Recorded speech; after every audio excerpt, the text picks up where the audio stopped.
From Sound Image Media, this is the Magic Music Feed. I'm Nate Pfaff. This is part 2 of the Beatles' best albums. We're down to the final 3. The Beatles' 3 best albums are so good, and the differences in strength between them so minimal, that they're almost impossible to rank. How strongly you feel about just 1 or 2 songs on each of these albums can make the difference between whether it's your favorite or your third favorite. Like, do you think A Day in the Life from Pepper is one of their best songs? Do you think the George Harrison songs on Abbey Road belong in the top tier of great Beatles songs?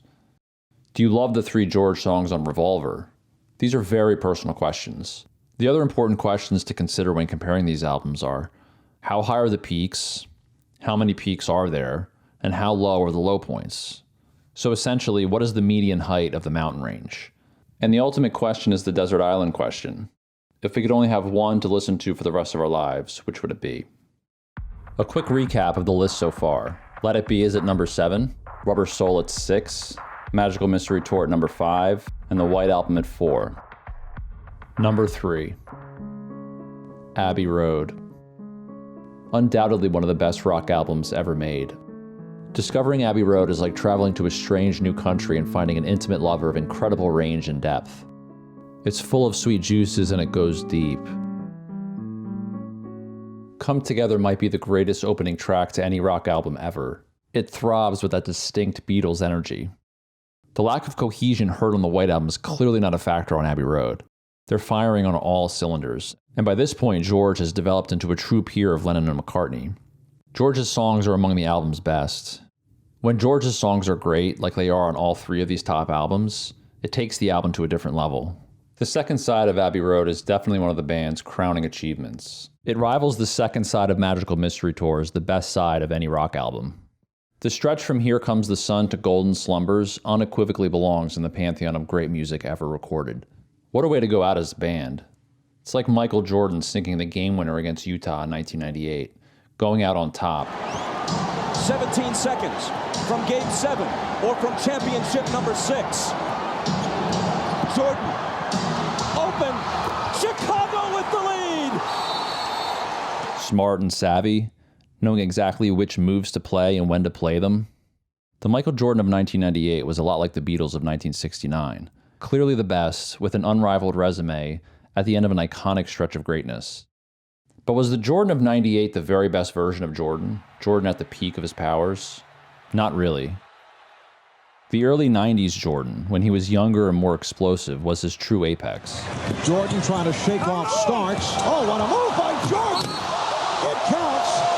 And the foul! In the same way, the younger version of the Beatles, the 1966-67 version, when they were more fresh and explosive, was when they reached their true apex.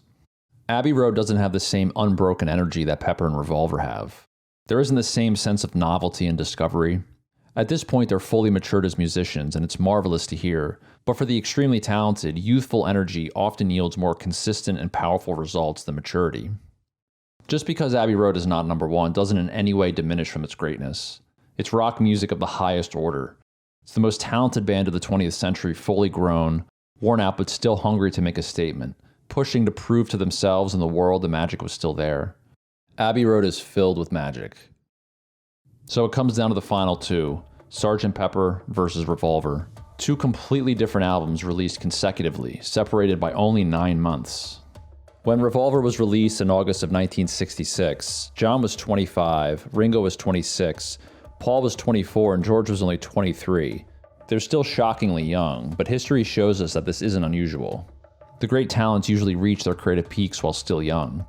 Einstein was only 26 during his miracle year when he published 4 separate papers, each of which would change the course of history. Michelangelo was 24 when he finished the Pieta, and 26 when he started the David. Athletes usually reach the peak of their powers in their mid to late 20s. The great ones of our time, like Lionel Messi and LeBron James, certainly prove this point. And here he is again. Here he is again. It's astonishing. It's absolutely world class. Chalmers, Cole, James! Whoa! It looked like he jumped out of the mezzanine to dunk this ball. For the Beatles, the songs from 1966 to 67 were leaps and bounds ahead of their previous work. To think that the album Help was released less than 2 years prior to Sgt Pepper, No band in history has undergone that degree of change in that short of a period. Radiohead was maybe the closest with the Ben's to OK Computer to Kid A, but that was over 5 years. In just 2 years, the Beatles transformed from heartthrob pop stars singing about girls and heartache into profound, extraordinarily innovative, and multi-dimensional recording artists. They went from making young girls cry to making adults cry. Pepper and Revolver were the last two albums before manager Brian Epstein died, which is when John says the band really started to break up. So which is the better album, Pepper or Revolver? There's no easy answer, but maybe the only way to get some clarity is by doing a song-by-song comparison and breakdown of each of the albums. Doing a song-by-song breakdown should allow for a more scientific type of analysis. So we'll start with track 1, Taxman versus the Sgt Pepper intro. Taxman is one of the great opening songs to any album ever. The funky bass line, the tight guitar riffs, the strength of George's songwriting, the exceptional vocal harmonies, Paul showing his incredible versatility by ripping out an excellent guitar solo. The Sgt. Pepper intro was great for introducing a narrative flow to the album. It showcases the band's new alter ego and is more rock and roll than the Beatles' typical sound. But when comparing the two songs, it's really not close. Taxman, clear edge. Track 2, Eleanor Rigby versus With a Little Help from My Friends.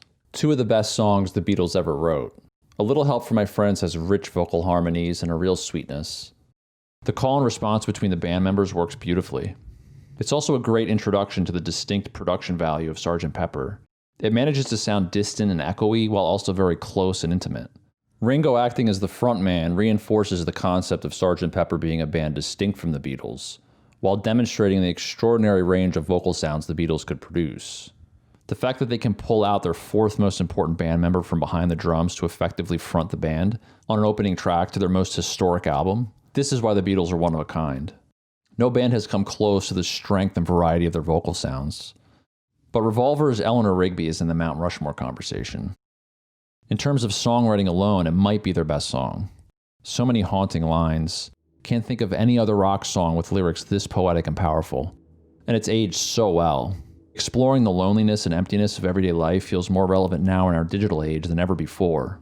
And I suspect it'll only become more relevant as we dive deeper into the digital world. I give the edge to Eleanor Rigby.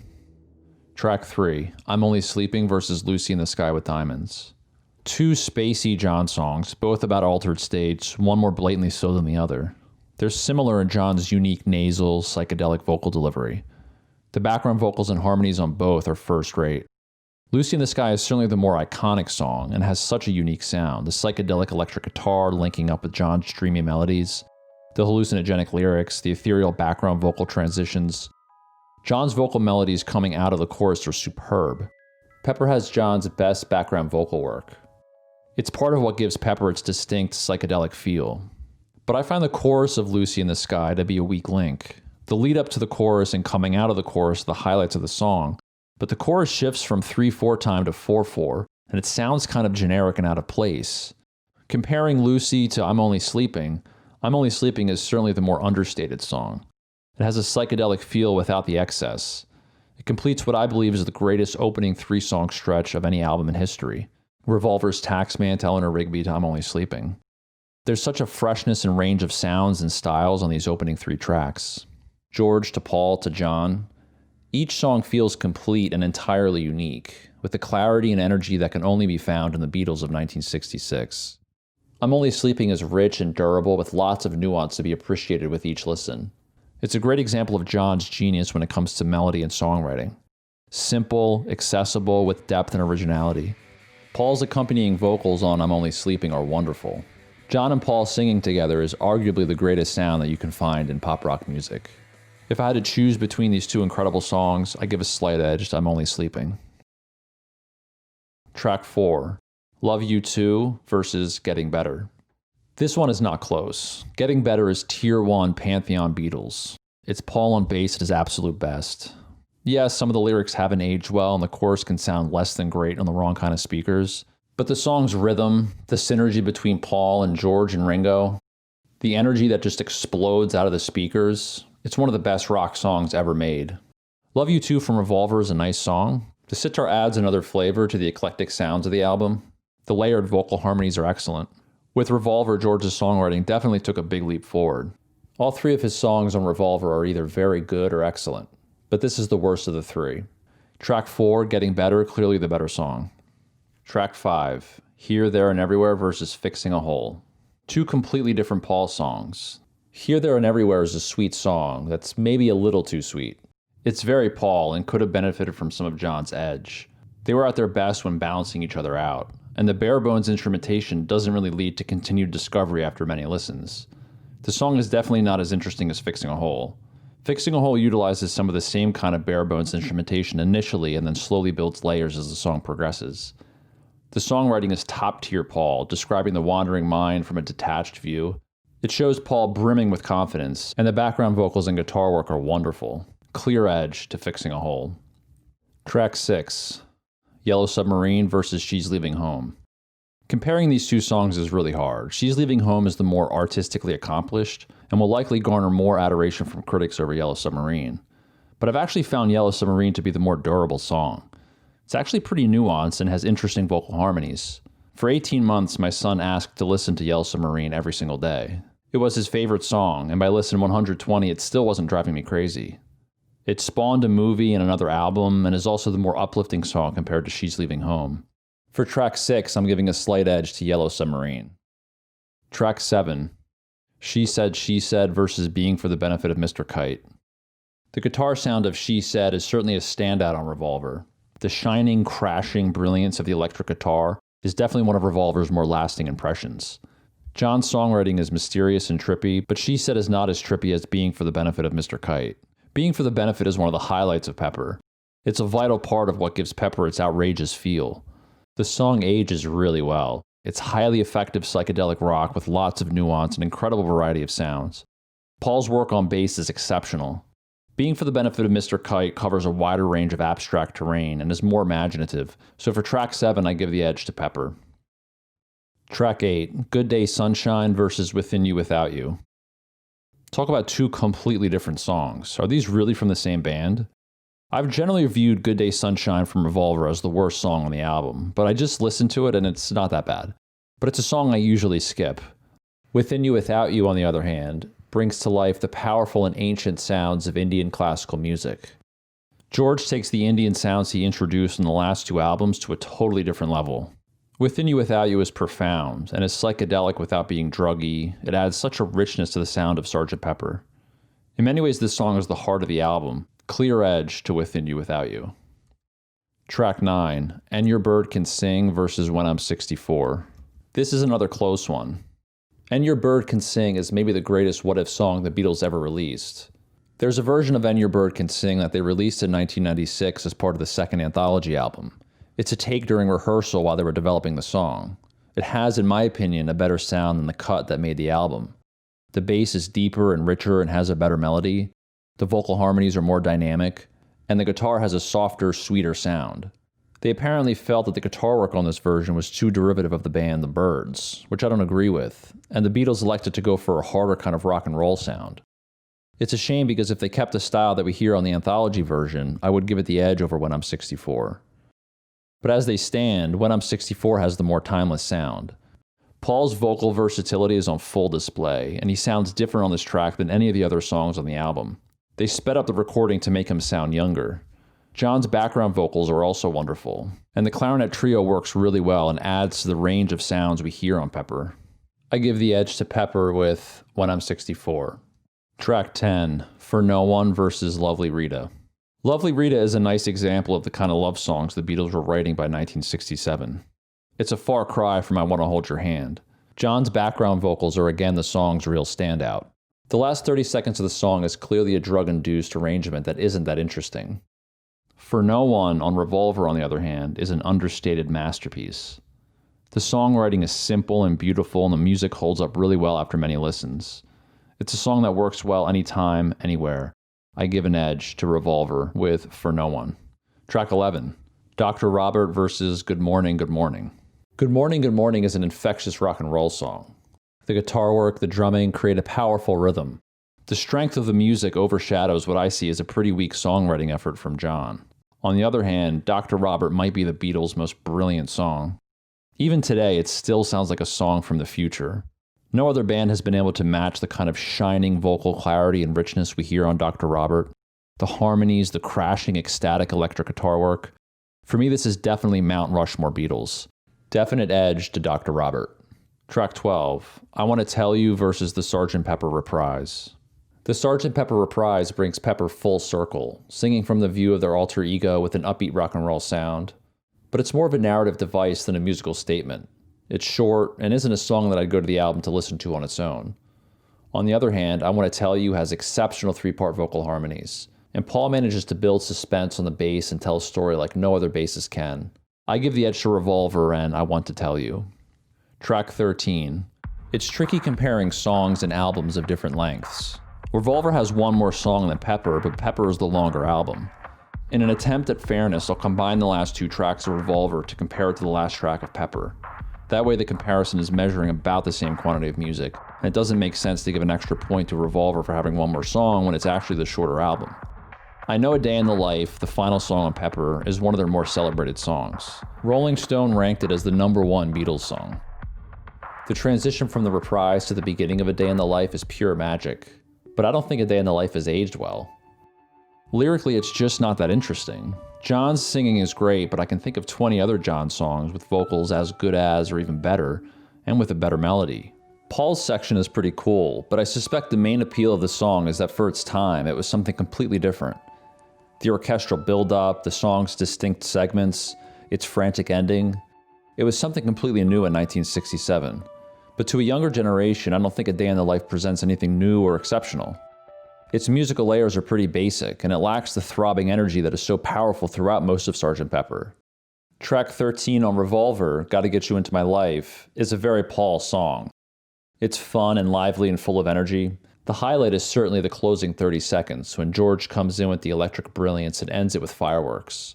It's definitely one of the best final 30 seconds of any Beatles song. And the final track on Revolver, Tomorrow Never Knows, sounds like a Sgt. Pepper song before there was Sgt. Pepper. Only John could pull off writing a song like Tomorrow Never Knows. And only the Beatles could so effectively blend Eastern and Western styles and produce songs that were easily accessible while also having great depth. So for the final track, I give Revolver the edge. That brings the final tally to Revolver 8, Sgt. Pepper 5. So following the song-by-song comparison, I have Revolver as the better album. Another way to compare them is by listing their tracks in order of best to worst, and then comparing them side by side in that order. This allows for more equal head-to-head matchups. Following this method, the results were closer and demonstrate how difficult it is to compare these albums. This is like splitting hairs. Using this method, I have the albums as virtual ties, with Revolver coming out ahead by the slimmest of margins. It does show, however, that if I had to choose between the best 7 tracks from Revolver or Pepper, I would choose Pepper. But the weaker 6 tracks at the bottom of the list favor Revolver, showing Revolver as the more consistent album. Both albums have their own set of strengths. The album covers are representative of the differences between them. Pepper is more colorful and striking, it's more focused on making a grand artistic statement. Revolver is a little more understated. It's not as interested in exploring the bizarre. It's less eager to impress. The sounds of Revolver have a little more of an acquired element. It's not an album to be heard 2 or 3 times and then fully understood. It's the kind of album to get alone and go deep with. It might peak after listening to it 5 or 15 or 50 times. Pepper is a better album for a social setting. It's a great album to have on at a party or with friends. Both albums are so good. How strongly you feel about just 1 or 2 songs on each of them can be the difference in which one you give the edge. So that's the list. When comparing great albums, the final question we need to ask is, if you could only have one for the rest of your life, which would you choose? What makes the Beatles so special is you'll hear so many different responses with deeply personal explanations. And it's always fun talking Beatles. If you enjoyed the video, please subscribe. Thanks for watching.